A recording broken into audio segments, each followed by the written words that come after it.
અને યુવાનોને ખાસ કહું, કતરાવાનું બંધ કરી, ખોટા મોબાઈલની અંદર ખોટી સ્ટાઇલું મારવાનું બંધ કરી અને પોતાની ઉર્જા જે છે એ રાષ્ટ્રની ભાવના માટે ભેગી કરે, એકાબીજાની લાગણી અને પ્રેમ માટે ભેગી કરે. રોજ કાંઈક ને કાંઈક જોતા એ મોબાઈલમાં આ બંધ થવું જોઈએ. શું કામ? મહાત્મા ગાંધીને આફ્રિકામાં યુવાન હતા ત્યારે મહાત્મા ગાંધી, અને અંગ્રેજોએ એના ડબ્બામાંથી એને ધક્કો મારીને ફેંકી દીધા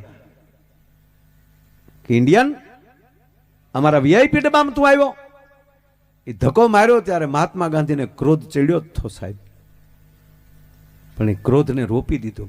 ગાંધીએ નક્કી કર્યું કે અત્યારે હું કાંઈ કરીશ તો મારી પાસે માર સિવાય કાંઈ નહીં મળે, પણ હે અંગ્રેજો, તમે મને તમારા કોર્સમાંથી ધક્કો માર્યો અને હું મારા દેશમાંથી ધક્કો ન મરાવું તો ભારત વર્ષનો યુવાન નહીં.